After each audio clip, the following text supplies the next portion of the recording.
Hello, and welcome to The Other Side of the Bell, a podcast dedicated to everything trumpet, brought to you by Bob Reeves Brass. We'll help you take your trumpet playing to the next level. I'm John Snell, trumpet specialist here at Bob Reeves Brass, and I'll be your host for this episode. My special guest today is renowned Grammy-winning trumpeter Chris Botti. Botti has distinguished himself in the music world over the last 3 decades, delighting audiences and collaborating with a litany of superstars such as Sting, Paul Simon, and Barbra Streisand. With a succession of jazz chart toppers, multiple gold and platinum records, and performances with major symphony orchestras across iconic venues like Carnegie Hall and the Sydney Opera House, Botti's reputation precedes him. Now, with his album Volume 1, released on Blue Note Records, he returns to his jazz roots, giving up the orchestral backings and featured artists for a stripped-back focus on acoustic jazz and timeless standards. I met up with Chris recently to talk about his new album as well as a whole lot more. Trumpet players suffer, a lot of them, from like, I'm not good enough, I'm not getting this. They might say it not like in a real downer way, but there's something that is like a tick.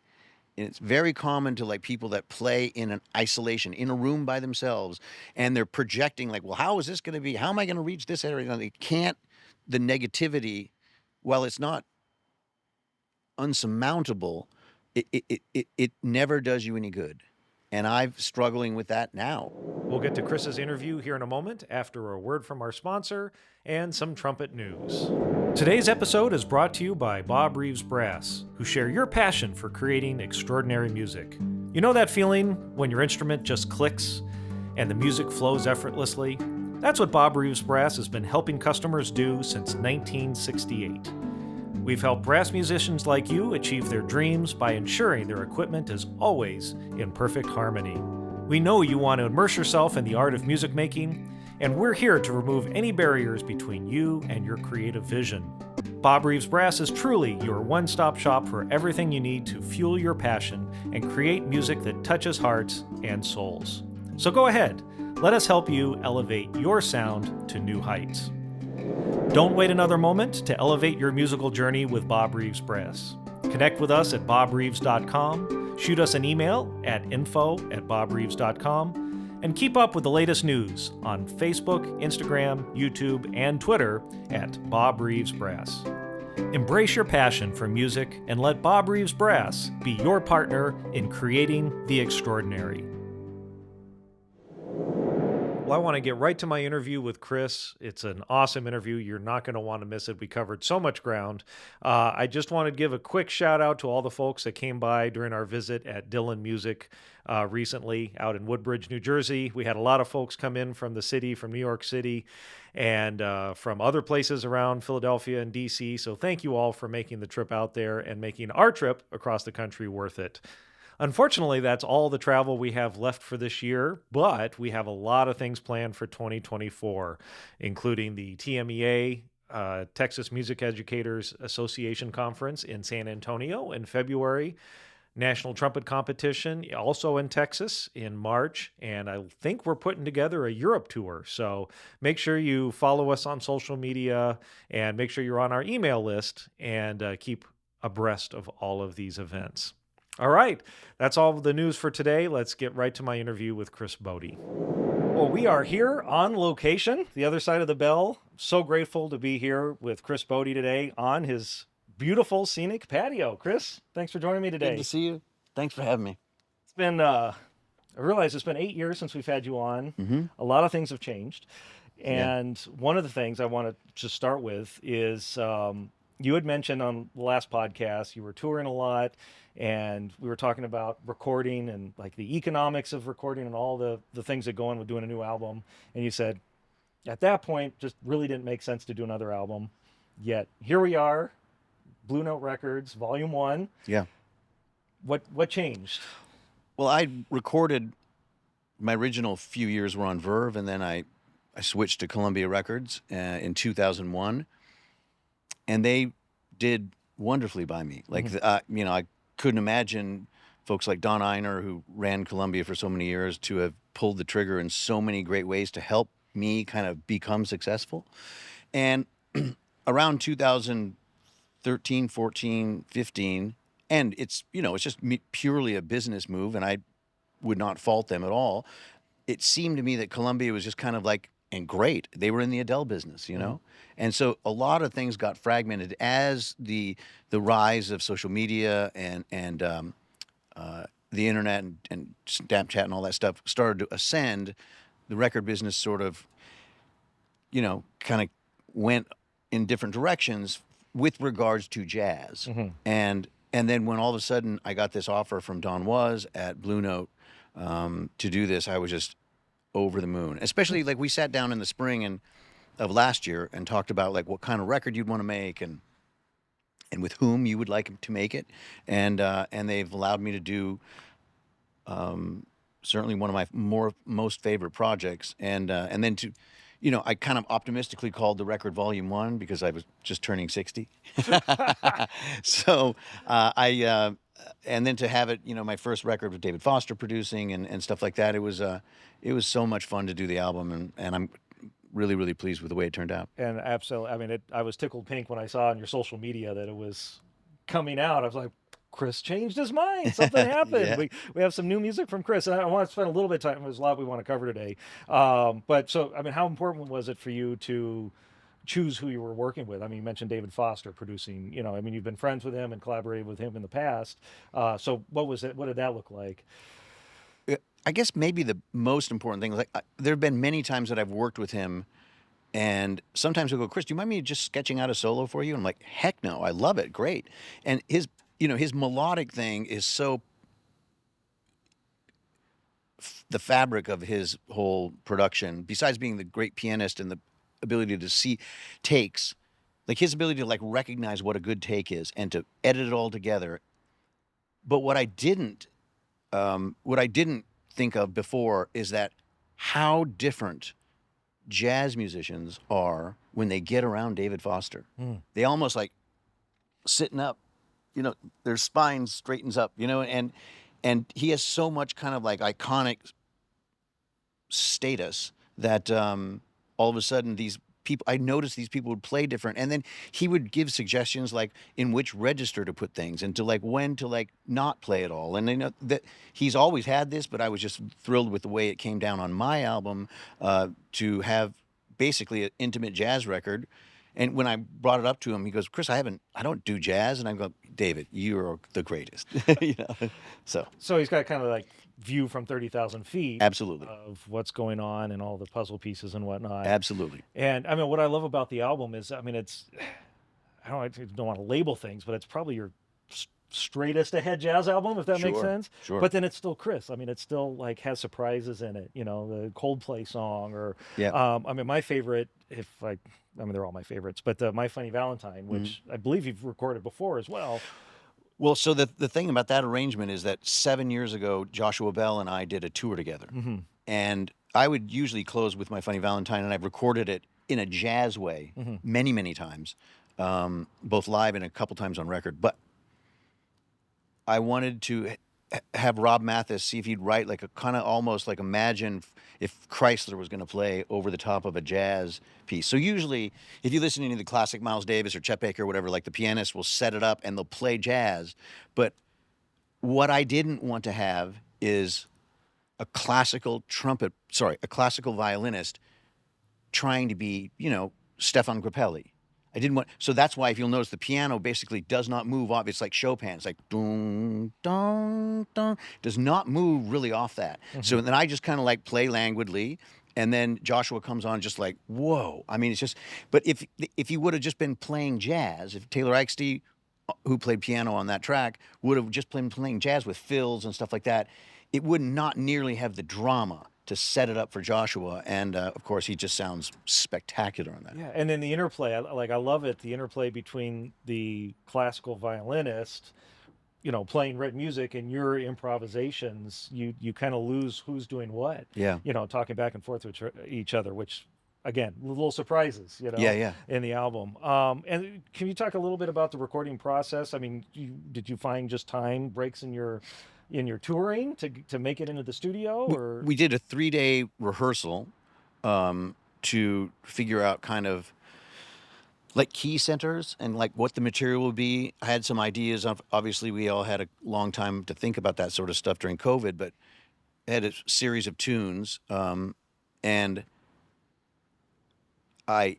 we'd been playing a couple things like Blue and Green on the road and stuff like that. And so when I talked to Don, we also solidified a few tunes. So when we met with David for the rehearsals, I think it was 2 or 3 days, and then we went into the studio a month later and just allowed ourselves 6 days to record, and then we mixed, and that was it. And I'm thrilled to have Alan Sides back, who mixed the record and kind of knows really like the way I like the front end of records to be, like most notably like by super, super high end, sophisticated, not plugins from a computer, reverb units and compression or whatever it is, to give that depth of field that is sometimes lost in this day and age. And you really get that from the album. I mean, the warmth, you know. Yeah. I mean, from your Thank you. sound, but then also the piano sound, and I mean, everything on there just has this like analog, for lack of a better word. You know, it sounds like you're in the room with you guys,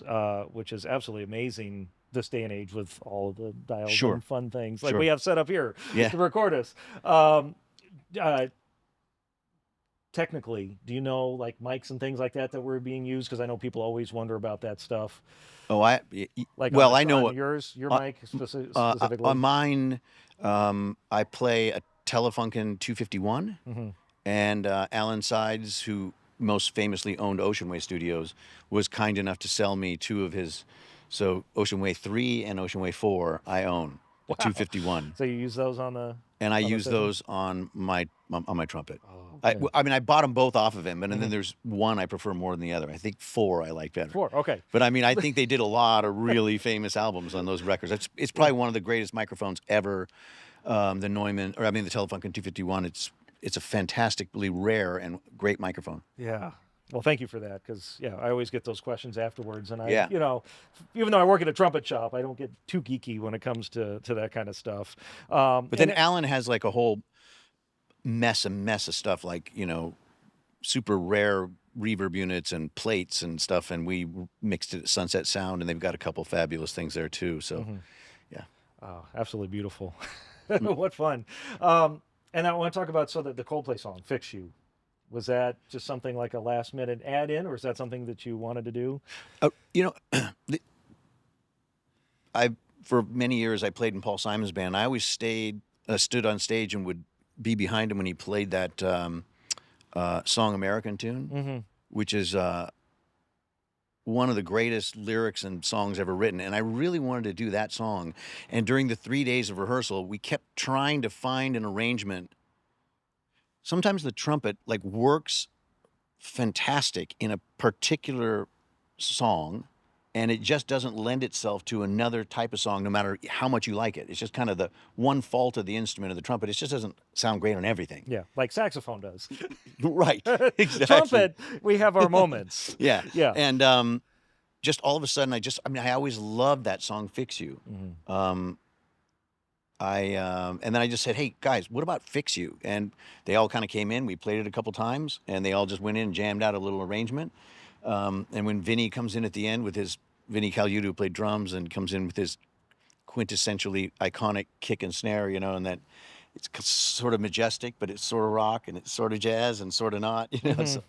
And I want to talk a little bit more about the recording process, because I know a lot of times, you know, for better or worse, things are overdubbed in a room afterwards, and the band's actually not together ever, you know, as one whole unit. When you recorded, you guys were all in the room together, right? Just like like for a lot of the stuff for Old Folks, we featured this 20-year-old pianist from Juilliard, Esteban Castro, who I'd never met, and he walked in and played.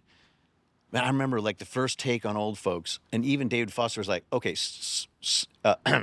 Esteban's his name, right? I mean, yes. He goes, Esteban, would you do me a favor? Like, the wave of like music that's coming over the speakers right now is so amazing and intense. Can we just dial it back like 40%? And the track you hear is take 2. And that's it. We're like, we're done, you know. That's then Bewitched, we had Gilad Hexelman play the guitar. I think that was like take 3 or 4. take 3. We would open up every single day by coming in and playing as a warm-up. We'd play Blue and Green just to get everyone in the vibe. And so we'd do it like 2 or 3 times. So when you have like 20 some odd takes of that, and we chose one of the better ones of that. And then afterwards, when we were mixing, I went in and did a couple of things over with Gabriel Johnson, great trumpet player who executed the record. And then he and I would get real super anal. Like there's a couple of notes in different songs that just didn't have quite that placement on the microphone. And so we would try to like Fix You was one of them. Like I wanted to have that song and Time on My Hands. We really kind of like got in there and make sure that there was space and the right kind of vibe on the microphone with the trumpet. Because it's not just the technique of the trumpet when recording, and that's the amazing thing about hearing your album. It's like it's the whole other side of it as well. Like, is it actually picking up what you're playing the right way, at the right levels and in the right tones? Because trumpet is not the easiest thing to mic. Right, and Yeah. you can have, you can be. It's not like the voice, where like so many records people just sing, and the trumpet you could be just this much to the right or to the left of that cylinder. And especially when it comes like to a mute or like you're trying to get like a really sensitive low thing, like on Funny Valentine, even though that's where we recorded that in the take. But I mean, there's usually something that you would like to fix, and if you have the ability to, you would. And so we did. And we kind of went in there, and then we get super anal with the whole mixing process, and really get out the microscope and drive Alan Sides crazy. Love him though. Well, and that's, I mean, just the style of the album. There's no place to hide. Yeah. It's not a crazy big band album or a lot of electric instruments or anything like that. There's so much space on the album that any of those little things, Yeah. could probably be heard. And so, oh man, what fun! So you titled it Volume 1. Is there a Volume 2 in the works already, or is it too soon? According to Don, he goes, let's see it Volume 2 and Volume 3. Let's get yeah, that's kind of Okay. what we were envisioning was Volume 2, Volume 3 of this same sort of stripped back stuff. And we are not apologetic about saying Don and I's one of our very more favorite records is that Pat Metheny, Charlie Hayden, Missouri Sky record, and then Keith Jarrett, Melody Night with You, where it's got all that space. And a lot of times you're just delivering the melody, but we wanted to make it to be a lifestyle record. And I don't know, it's one of my pet peeves. And if I ever got into teaching or something like that, I would try to instill upon, especially young jazz musicians, that when you're lighting it up in a club at 2:00 in the morning and everyone's had their share of alcohol, that doesn't mean the next day if you just go in and point your horn at a microphone this far away and just light it up again, that is going to translate into a record that is intimate. But at the same time, you don't want to just go in and play lethargically. So you have to have a combination of like the lift of stature of playing, but then you have to like use restraint and to want people to fall into the record and listen to it, And I probably told you in the last podcast we did 7 years ago that if you listen to Miles Davis's two most famous records, Kind of Blue and Sketches of Spain, they're the least jazz, but he would go out on tour with Sam Rivers and play milestones, like do all that, and it's fantastic. Yeah. But that's for a live audience, When that same audience goes home after hearing Long Long play a bunch of, choppy stuff, or Joshua Bell playing Paganini and they're all going crazy, they don't listen to that. They listen to Chopin nocturnes, or Beethoven or Brahms, and that's in obviously in classical music. And so Don was, and I and David Foster wanted to make sure that above all else, this was a lifestyle record that had artistry that you could get into and listen to Chad LB or whomever play, or David or Taylor Eichste, and then you could also just have it on in the house and trip out, not do anything. Yeah, which you certainly succeeded at. I mean, it's the whole as an album as a whole. Like you put it on and just one treat after another. But if you do tune out, Right. You know, Yeah. you don't get something in the background. Yeah. Like, what's going on? Yeah. And it's great you didn't get that pressure from the label as well. Because I mean, going to your shows, I mean, it's like a rock show, right? Well, It's that's a party. I can't. I mean, it's a the roller show. coaster. The shows are a And completely different thing. I would expect people to expect me to play with some real machismo stuff when I need to, Mhm. and also deliver the pretty stuff when I need to, and go, from a whisper to like, insanity. Yeah. But that's a whole nother muscle is doing. That's like being a studio musician. Now, when I go back and the rare times I go back and do studio stuff, like in a horn section or something like that, like, wait, I can't read music anymore, basically. I'm like, I've lost that muscle, like, and I remember a long time ago, Marcus Miller, like, reading an article about him saying, when he went on the road with Miles and he'd get back in the studio, and it's like, it took him 3 days to like learn that muscle again. But touring is definitely a muscle that you need to learn. And even sometimes, as much as I've toured, I don't feel like I'm in the swing of it until like 2 days out, 3 days out. And we might go 23 days in a row and then take 6 days off, and the first show back sort of sucks, and then it takes 2 days and you get that muscle going. Get into the mode. I want to switch to the physics of trumpet playing, since you brought up, getting into it on the road. What does your routine look like when you're on the road? Is it just depending on how far you have to travel, or do you try to get a certain set in, to keep your chops up? If we're touring, I usually get to the gig 2.5 hours, 2 hours before the show. So I have plenty of time to knock out an hour and 20, kind of, I'm never running in there with 20 minutes left and just like being forced on stage. And then there's so much playing that my chops. I remember Mike Brecker telling me, about gig chops, like it's completely different than practice chops. And after a few days of gigging, it's just like, you can just, hey man, we can just do 2 of these shows a night. We do, like What you do at the Blue Note for yeah. a month and a half. And we just did 3 nights in Dakota and Minneapolis, 2 shows a night. That was our first kind of coming back to it, but it's all coming up. All the 2 shows a night, DC and New York and San Francisco and Seattle and Tokyo. But yeah, it doesn't ever feel like I'm, cutting my lip or doing anything like that. And it's yeah. The only time that I feel like that it's bad is when I have a lot of time off, and then my tendency is to like get super neurotic about stuff, and I go buy trumpets, which I shouldn't be doing. Hey, you got to keep us in business, So I some of these questions I'm stealing. I want to give a shout out to the good folks, Carl Sievers, who yeah. Dr. Carl Sievers. He runs a fabulous Facebook group, Bill Adam Facebook group that he moderates and keep Mr. Adams' legacy going. And so I sneakily asked them for some questions. Oh, cool. Great. To help include them. And so one of them was, actually, they all want to play routine with you at some point. So maybe one of these days we can just have a mass routine. I think once I get past the long tones and a couple of the Schlossberg and the Clarks, there's over the pandemic, I started getting into this, tell me his name, it's Belk?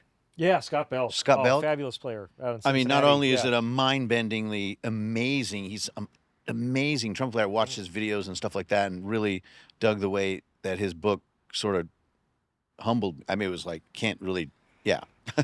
Yeah, his flexibility studies, yeah. Pretty spectacular. But, I do still do the long tones and the Clarks, and Adams, kind of the way he thinks about stuff and the way he instilled discipline in his students, all of them, is still, such a foundation for what I feel, and to keep your sound up and doing that. I don't know if how I would do on some of the, Charlie A etudes, but but I mean, you still pretty much stick to the core elements of the routine, the long tones, the Clarks, the Schlossbergs, things like that. Yeah, I picked up a couple other things, and I don't necessarily do too much routine. Like within a half an hour, within 45 minutes, I'm off to trying to like learn content or on bebop. Okay. to try to like, or to try to like work out new lines and to try to do something that, or to work out my articulation. I remember Kenny Rampton told me one time he would put the metronome on 60 um, and just like play a C, middle C, just boom, and on every fourth beat or every first beat of the bar, whatever, play a nice clean C and do it 100 times. Well, not only it's hard to do it 100 times, maybe if you had a gun to your head, but like, you lose count after a certain amount, but Yeah. also, but it really solidifies your articulation. And no wonder those guys are so good. So I do that a little bit, like especially if I'm in the hotel and flew in and I just play it soft, and I'm playing a lot of stuff softer to try to get the articulation, because I know when I'm on stage I can give it tons of volume, but it somehow playing soft kind of cleans up a myriad of sound issues, and it allows you to play super delicate, but it gives you power. Whereas when I was in college, a lot of Bill Adams stuff is put as much air through the horn as you can, sing it. And there's a time to do that. Like when I get to the venue and I want to do my long tones or play, those Clark stuff and stuff like that, you can do that. But there's something cool about, taking a little section at a time, even if it's like a little jazz phrase or, um, yeah, just some triadic stuff, and just play it super, super, super soft and slow, which is very difficult nowadays because everyone's brain is moving so quickly. Yeah. Yeah. Fascinating. So when you do that, the warm up, then you said you get into like content or jazz stuff. So what is that? Just figuring out new licks or working on new charts or?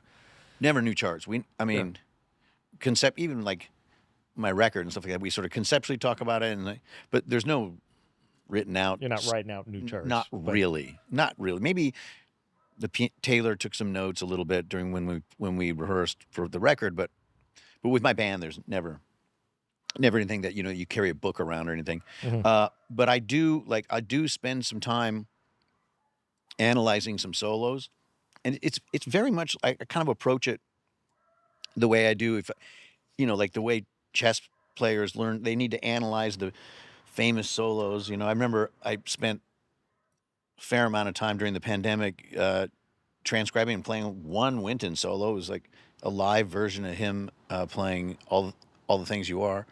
Um, Amazing. Damn.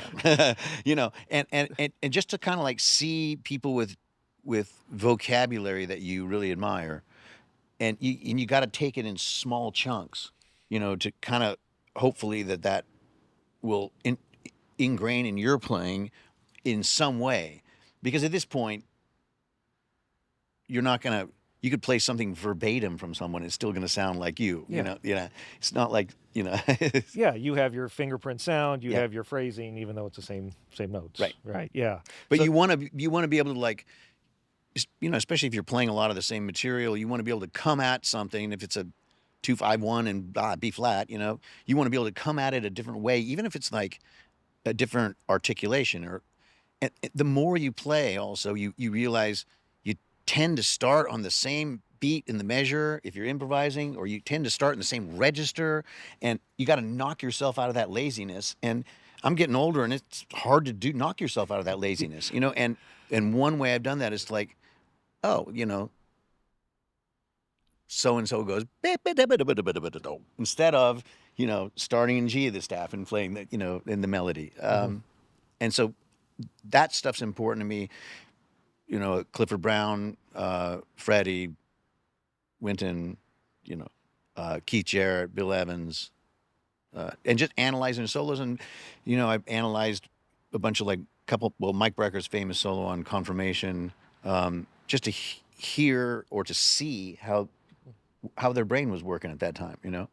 interesting. Yeah. Yeah. So if you mentioned a bunch of names, that's who you're listening to now, or anyone new I don't. most recently? I heard of some Jeremy Pelt stuff I loved. Oh, yeah, He's Jeremy's great. fantastic. Ambrose I heard live maybe a year ago in San Francisco. He's great. Also Sean Jones, who played on that Wynton All the Things You Are as well, are fantastic. He's a fantastic trumpet player. Nakaryakov, you know, I don't know if anyone is that good. So you're getting ideas from everyone, Well, basically, to like keeping things fresh. articulation. There's young guy Tony Glousy. There's Hmm. Charlie Porter. And I'll watch videos of the way they teach or the way they articulate. Charlie Porter's great. I mean, I learned a lot by watching his videos in the pandemic, Hmm. uh, on the way they approach trumpet, and just hearing the, more and more, it's the way people articulate, and the real conviction they have, that excites me. Well, that's interesting because like hearing you play live, like the way you walk out on stage for the first note and the confidence you have is to me is it's astounding, Thank and you. I want to say it's because you've done it a million times, but obviously, even if you've done something a million times, it can't be easy. Like, is there something that you do mentally or to prepare yourself for that? Have a glass of wine. I don't think so, but over the years, I always would go to shows and people would come roaring out of the gates, Hmm. and sometimes we'd be playing on festivals and roaring out of the gates, and we would make a conscious effort to come out and just back off. So let everyone in. If we were opening with Danny Boy or something like that, you let someone in on the most intimate thing first, Hmm. which is the most exposed, and I've just sort of made that one of the things we always do, and then we can go crazy a couple songs in. Yeah. And also, we've had singers that have joined our band, and they go, we walk on stage and there's like nobody counts off stuff. There's no, it's this, there's a lot of space. And so I think the space aspect really helps. Hmm. It helps the audience kind of come to you. And so that's why I always tend to start with something that's super intimate. And I've had some I've had some moments where, I mean, we were touring in Europe one time and I had vertigo. So when you come out and you open, I think we were opening at that time. We were opening with uh, Concierto de Armoise, and and man, the room was just going as soon as the lights would hit my eyes, and Wow. it was just terrifying, terrifying. Oh my God, and I was like shaking, and but that kind of went away, thankfully, over some time, and Jeez. but I think you just got to like really be appreciative that there's an audience there, and so you feel good. So, I mean, other than the glass of wine, I mean, is there a process that you have before you go on stage, or is it just go do it? No, just to make sure that I Hmm. feel like I can play soft and it's like focused.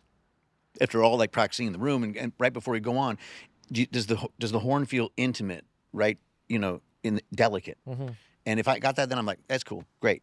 It's the times where your nervous system is somehow jostled around with like travel or bad food or injury or something like that. I had unbelievable back situation go down this year, and man, there was like there was a couple of months, May, June, July, when I was like braced up, and I couldn't. I was like, I don't think I can play at all. Wow. I remember we were in Tokyo, and I was like in the back dressing room screaming, like it was like, how are we gonna do this? All right, But you pushed through. yeah, You made it. you got to. So you. You think that's the work ethic and the fact that you just persevered through your whole life? Just Yeah, I mean, don't even I've, question it, I've kind of had to thing. cancel a couple shows, Hmm. but from being ill or something like that. Uh, but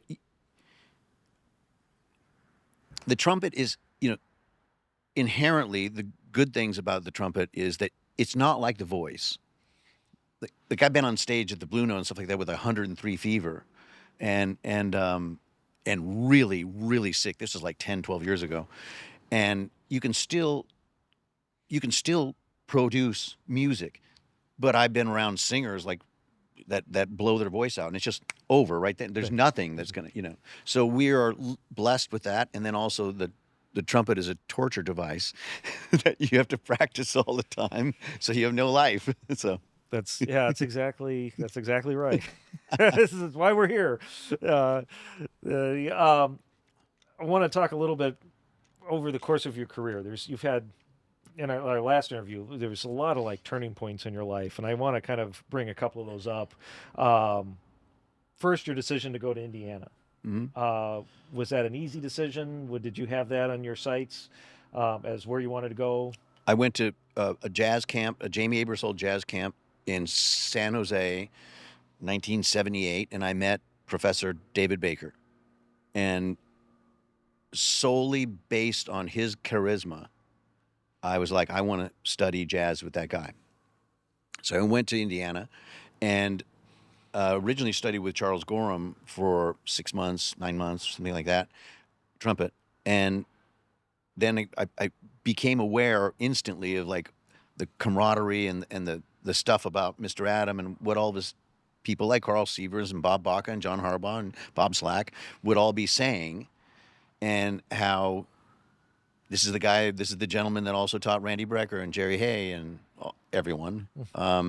And I was like, oh, do you think I could get a lesson? And it changed my life because when I moved to Indiana, like I could play jazz, but I couldn't play out of the staff. I mean, I could play I could get out of B flat, something like that.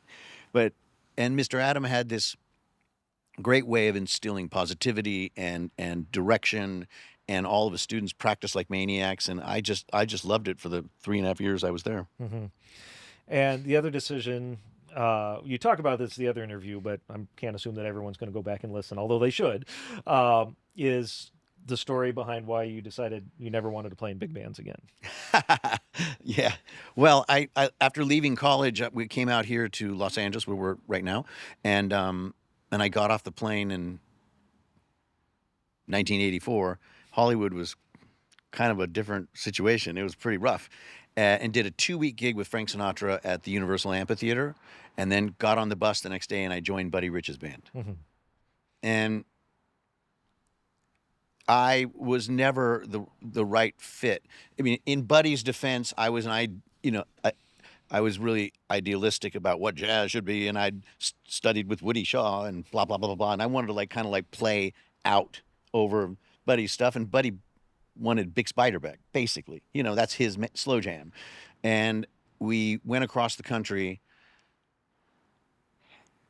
I mean, the great things about Buddy Rich are was so unbelievably iconically talented, but he would also, he had this incredible wit on stage, and people would come to the shows and heckle him, and he would engage in blowback, and he was hilarious and so on the ball, but he was a terror to his band. Mm-hmm. And it made me kind of know that I never really wanted to stand in the confinements of 4 or 5 trumpet players and play in a big band. It's just not my thing personally. I always thought I wanted to get rid of all that and play in the center of the thing. And then Buddy like I said, was kind of famously not the nicest band leader, and it always made me kind of think man, I just this is just too military for me.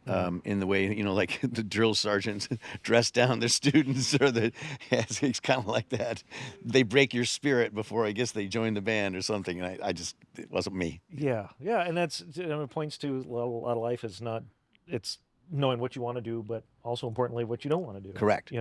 And because how many musicians came out of Indiana and they went the Buddy Rich route, and then they went to Vegas, or they went to Honolulu, or Sure. they went, end up in LA, and you knew relatively early on that wasn't the path you wanted to take. Well, I mean, in hindsight, it worked out, and I also knew I didn't want to try to necessarily go over.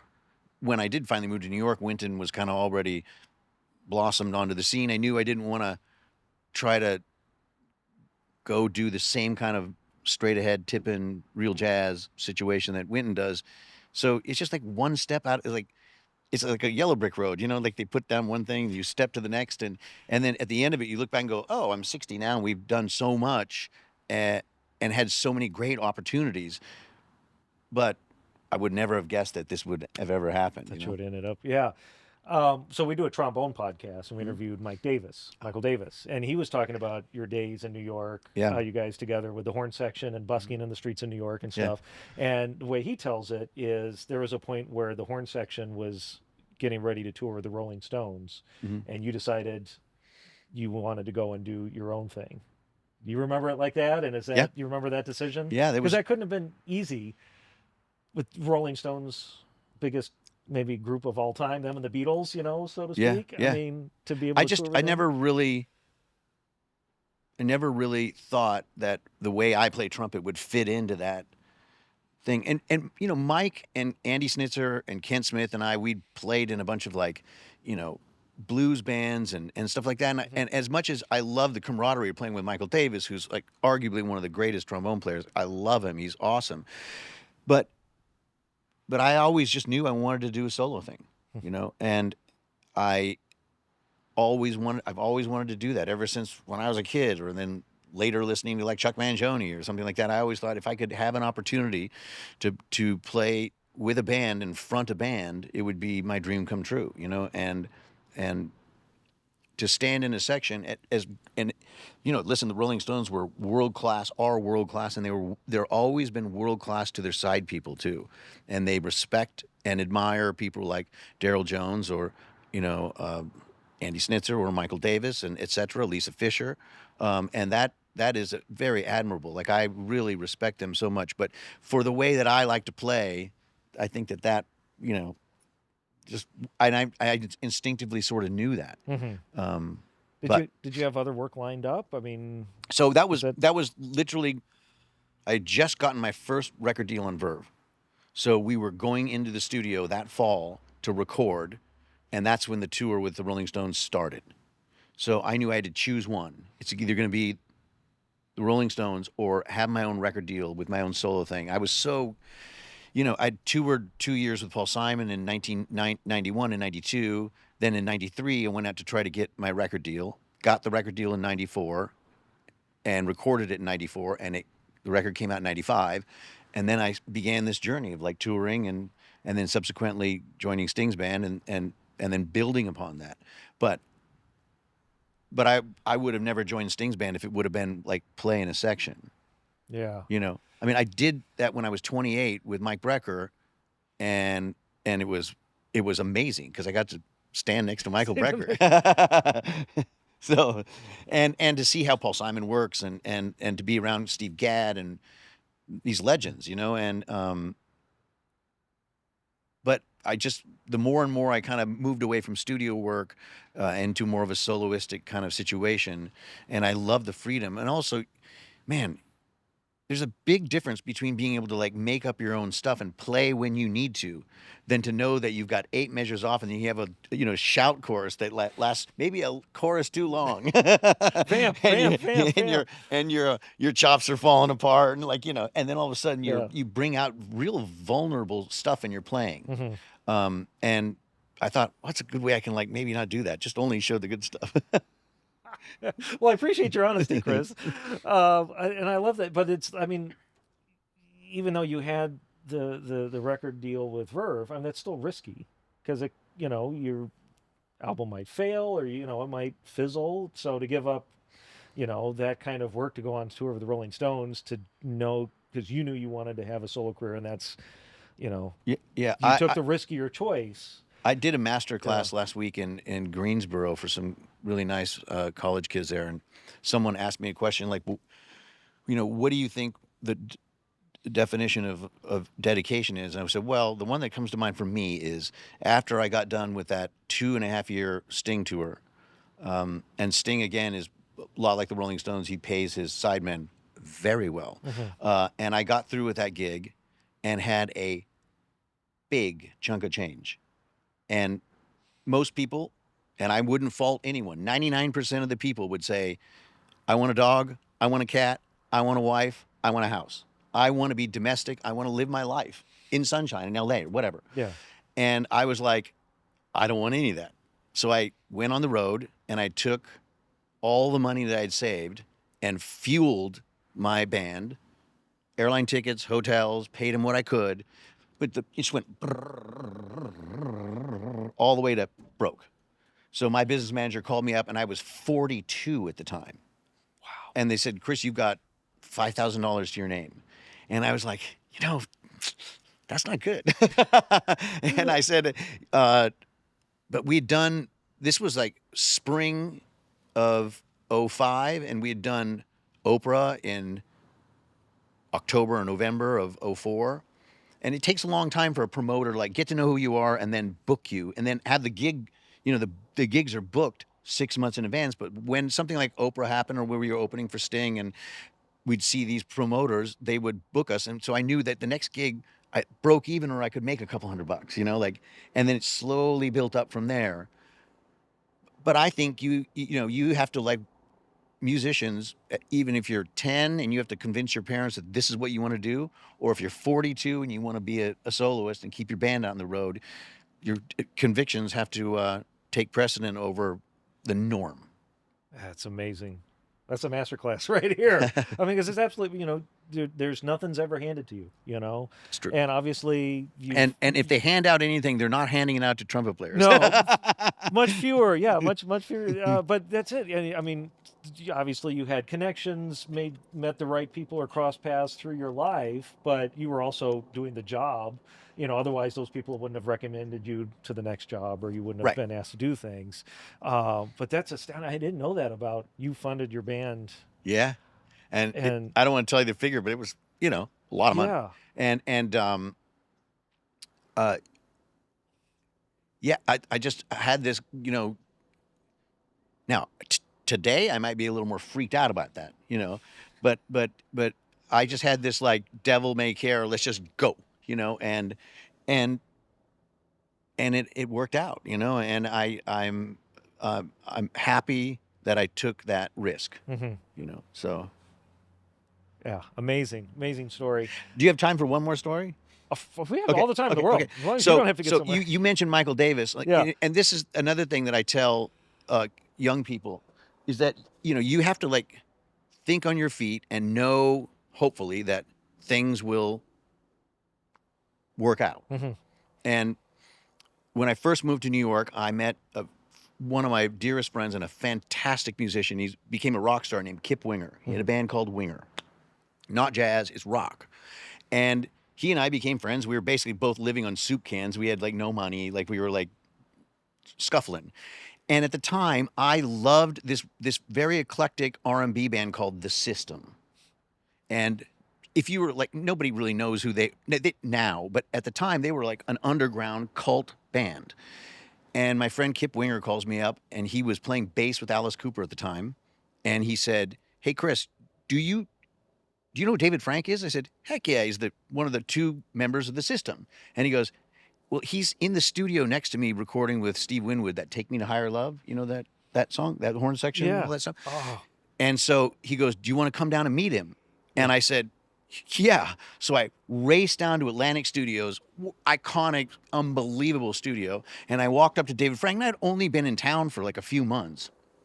And Kip introduces me, and he goes, "So you like my band?" I go, "Man, I love your band. It's incredible." And he goes, "What do you play?" And I said, "The trumpet." And he goes, "There's no trumpet player that likes my band." And he goes, "Well, how's New York for you?" And I looked at him and just lied. I said, "I have an incredible horn section." Complete lie, made it up. So I go home that night on the way back, and I call Mike Davis.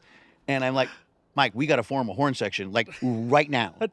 So we got Kent and I got Mike and Andy Snitzer, and we formed a horn section.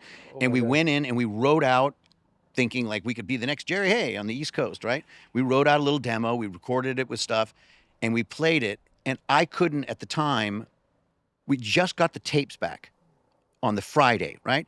And on the Sunday, I'm sitting around my apartment, and I could not afford the rent to continue. We had to move into a smaller place, right, for cheaper rent. And the doorbell rang on my apartment, and I said, "I'm here to see the open house for your apartment.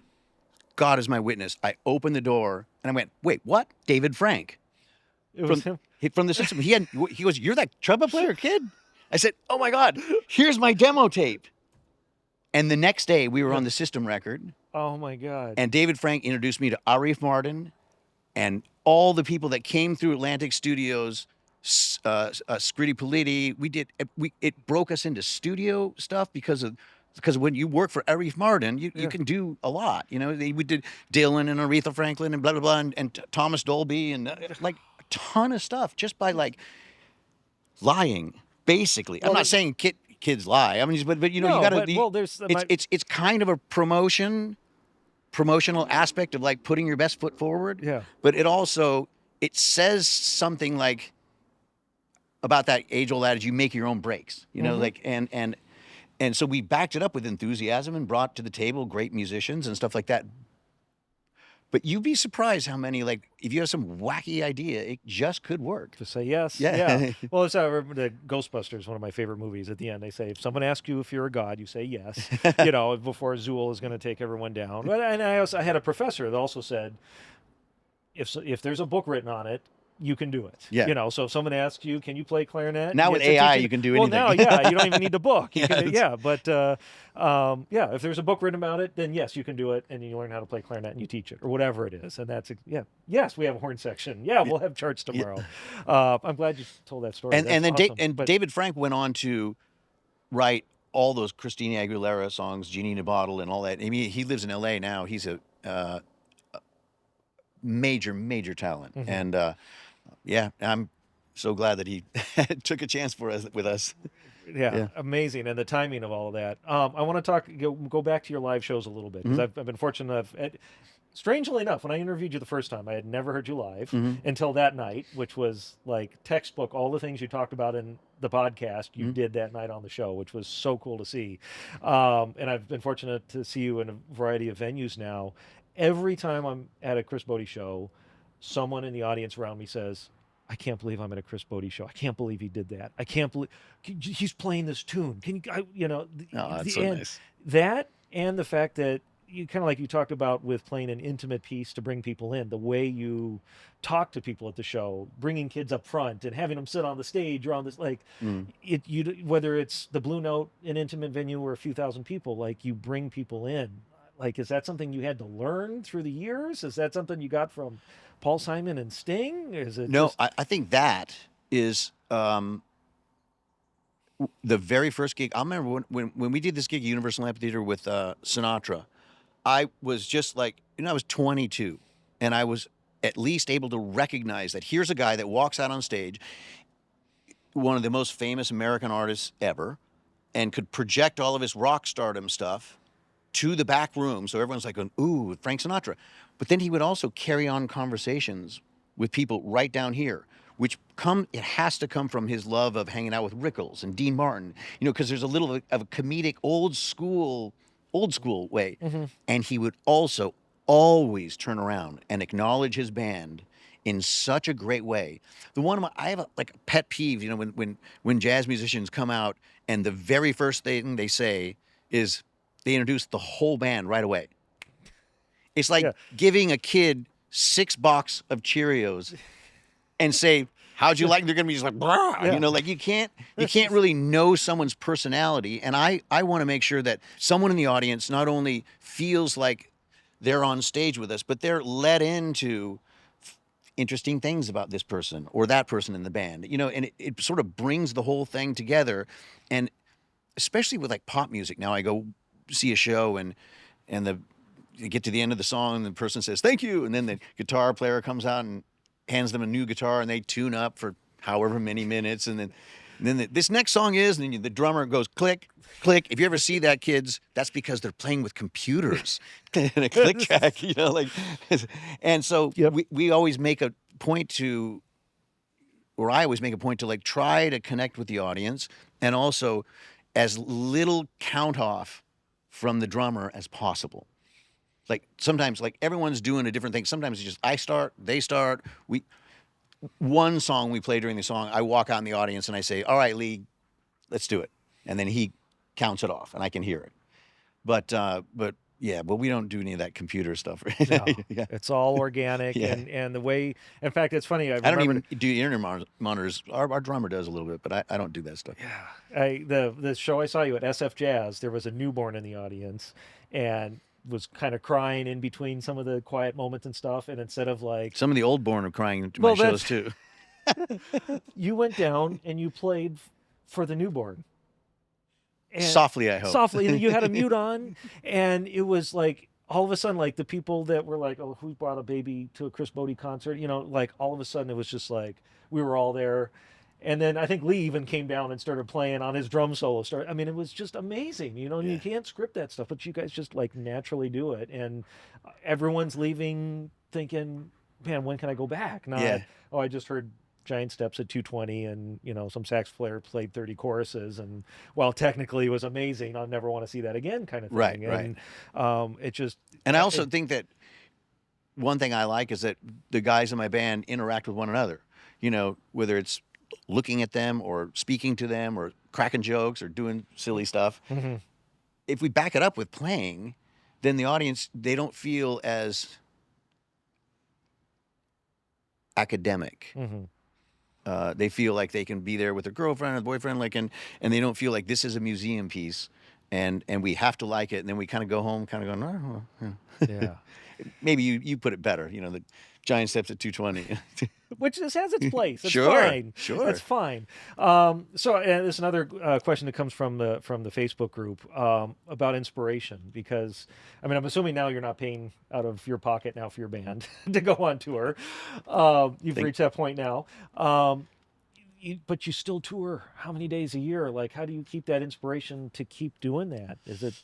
Well, I painted myself into a corner with my life. I don't really necessarily have.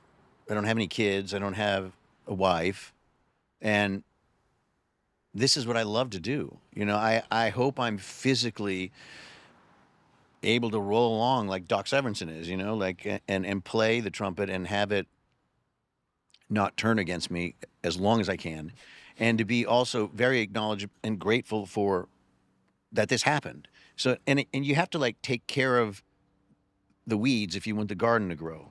You know, and so that means you have to get out there and do something about it. And so many people, especially if they have fame when they're younger, then they quite rightfully so want to go off and have a child or two or four children or and to enjoy their life and try to explore that stuff. My being recognized and well known and being able to, you know, have a life touring didn't happen until much later, you know, and so I don't want it to go away. And I by not having a family and all that other stuff, I just kind of like go, well, you know, I want to do that. And also I like I like my family on the road. I like the people I work with. And it feels natural to me. Mhm. Yeah, it's funny. When we were in Japan, one of the brass magazines over there interviewed Bob Reeves when we were Mhm. there and asked him, you know, what he was going to do in his retirement, which is kind of funny because I think he was like 88 at the time Yeah. anyway, you know, well past retirement age. And he said kind of the same thing. Like, this is what I love to do. Mhm. It's not work to me. You know, obviously there's good days and bad days, but you have those in retirement too. Yeah. Except you're sitting home gardening or watching Yeah. plants grow or something. Yeah. So you absolutely love playing the trumpet and for people, For people. in front of people. Right. Absolutely Yeah. amazing. I yeah, absolutely. So let's get geeky. You've played the Martin, not the committee, the handcraft for years, a Bach New York 3. Yeah. How did you get on that equipment? And, you know, was it, I know Miles is a huge influence. Is it that kind of connection, or did you just fall in love with the Martin? There's a friend of mine, Jim Hale, also an Adams student, Yeah. who came to my show in down in Newport Beach, I think it was, in like 2002, and said, Chris, I think you might like these horns. And he had two horns, and I was in the autograph line when people would come out and take pictures, and you know, and he handed me a horn. It was like a Benge or French Bess, and I can't remember what it was, and it's something that Doc had, and I played it, and I go, "That's really nice." And then he handed me this other horn, and I played it one note, just that horn. I played one note and I said, "You're not getting this back. Call me tomorrow. We'll work out the details." And I wrapped a towel around it, and I've never not played it for 21 years. Wow. So And it's a 1939. I don't know how many handcrafts large bore they made, but since I've owned one, or since I own that horn, I've only seen two for sale, and I bought them both. So I have two downstairs that you saw, and I've kind of like lately been tinkering around with, well, what if I take the tuning slide from this and put it in? How does that affect? That blows a little tighter. And then I just popped in from one of the horns who was amazingly owned by Joey DiFrancesco. Yeah, he had a large bore handcraft number 3. Wow. And he sold it to me. And then I just popped in that second valve slide. I had no idea how much the second valve slide. Josh Landris told me that like the old school lead players would turn around their second valve slide to have the button going the other way, and how that changes the sound. And he's right. It really, dude. We're going to break the internet again. So the first interview, you were talking about Wynton. You were watching videos of Wynton and how he changed. You changed how you held the horn because of a video you saw of Wynton holding I it got differently. a good update on that. And then now we're going to have trumpet player. And it broke, like, I got so many emails. Well, I wish this was a video because I actually had to take photos of me holding the horn. Yeah. Like you did, so people could see. So now Yeah. we're going to have trumpet players flipping their second slide around. I hope I don't get grief from Wynton about what I'm about to tell you, but our first gig back from pandemic, we played June of 2021, was in Central Park in New York. And then the second gig was in Lviv, Ukraine. And I was absolutely blown away at how beautiful that city is, and was dating a girl from Lviv, and said, she goes, "Yeah, Wynton's going to be here on Monday to play the festivals," and we were playing on Saturday. And I said, "Hold on." I went to my manager. I'm like, "Can I do this? Can I stay? I want to see Wynton because I'm a big time fan, right?" And so he said, "Yep, see you guys," and he left us and had fantastic time in Lviv and got to see that city. And on the Sunday, Wynton came down with the jazz guys at Lincoln Center and had dinner with me, and it was great. And he's such he's such a very charming guy. He said, "Chris, man, I'd love for you to sit in with me tomorrow at Jazz at Lincoln Center." And we got to sleep that night, and I remember my eyes going poof at 4:00 in the morning. I'm like, no. All those lessons that you've lived through. I wanted to go to the show and enjoy seeing that band, and seeing those marvelous musicians, and not necessarily like, how are my chops, or how's this, that, and the other thing. Anyhow, so me and my friend went back and saw Wynton, and he was in his dressing room, and I was like, "Wynton, like, I know you talk so much on podcasts and through Jazz at Lincoln Center about swing and the history of jazz and the meaning of jazz and everything, but like, okay, let's cut it. What do you actually practice?" And he sat there with me for like 20 minutes and showed me like his hand position, what he's thinking, like what he practiced, the Clarks, the articulation. And I know through Tatum Greenblatt, who's a fantastic trumpet player as well, he spent a lot of time, just doing Clarks super slow, and he practices softly too, to like, get those corners to be like completely focused. And it was awesome, and yeah, man. Cool. Yeah. So he does Clarks like the rest of us. Well, he doesn't do Clarks like the rest of us. He does really? Clarks at like 60 BPM, so each note is like dun, dun, dun, so soft, dun, and never plays above a G. This is like, and holds on to it and does the whole through the cycle of force. That's a lot of notes, man. And that's also like it trips your brain out. It's like being in a sauna.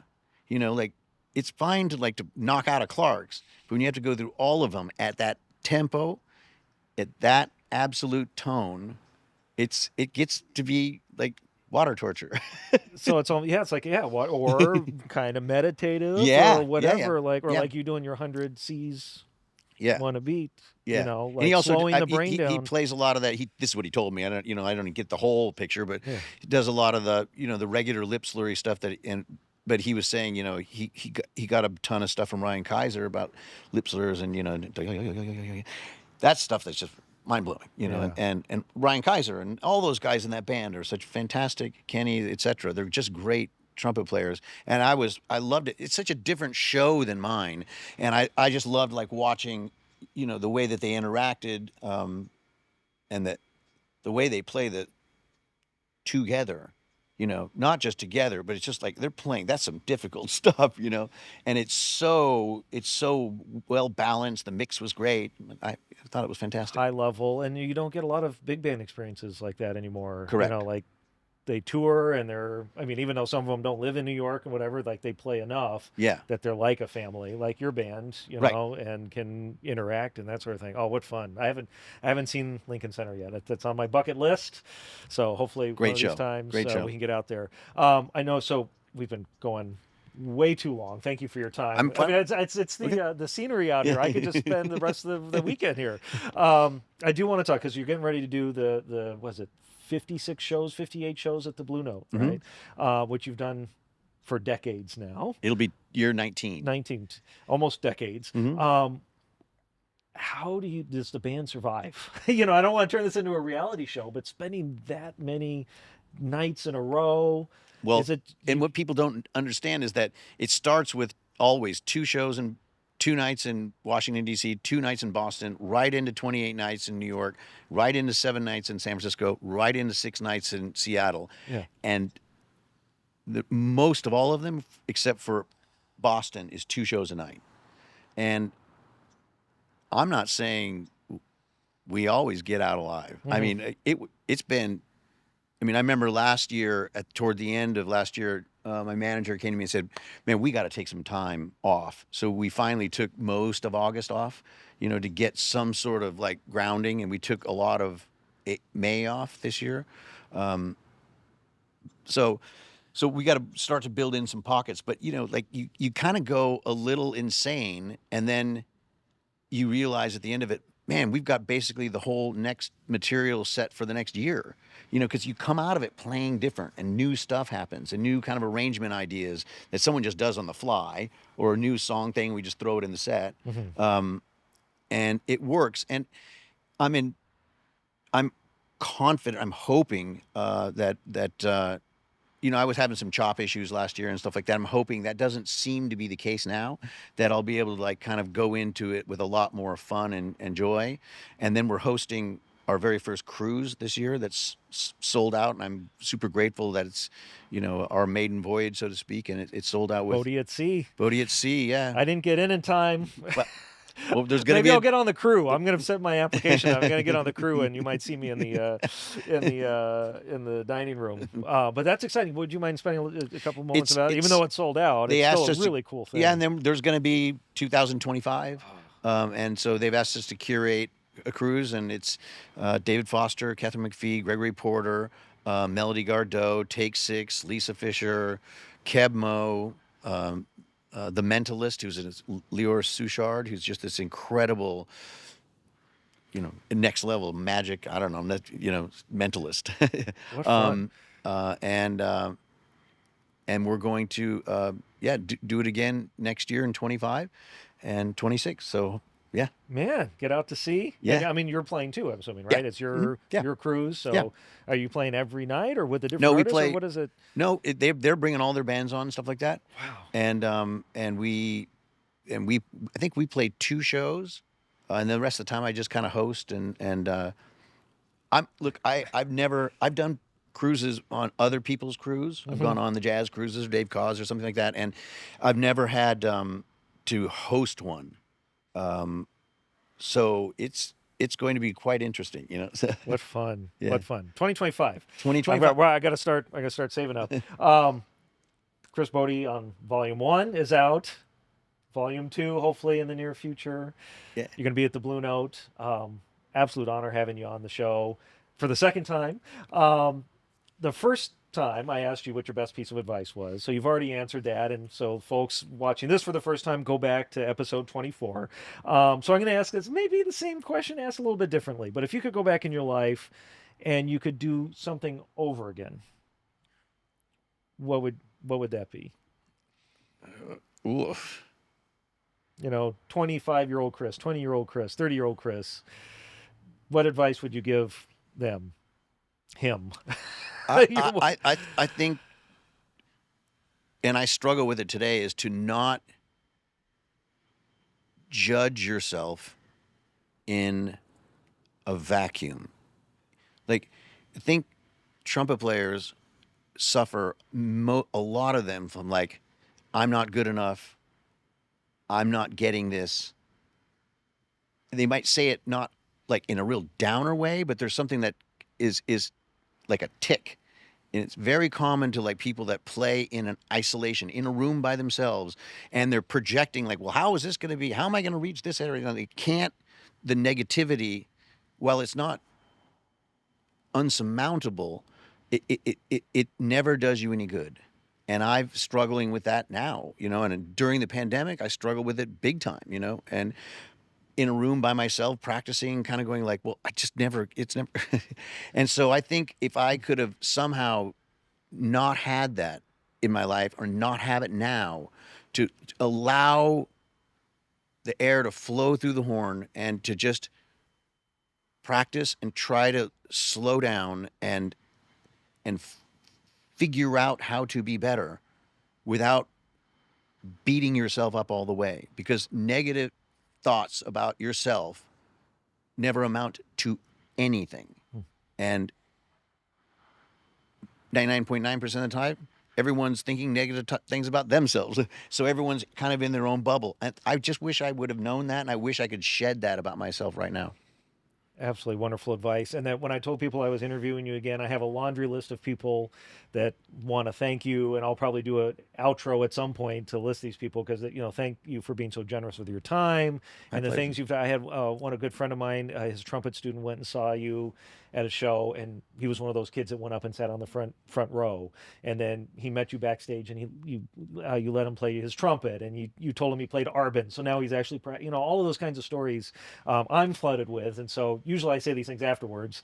So to tell you in person, the impact you've had both on me, my wife, my sound guy, all of us, how you lead your life, how you present yourself, and obviously your musicianship. Thank you so much. It's, thank you. Thank you. So, Chris. All right. We'll see you in 7 years. Yeah, we'll do it again. Shows.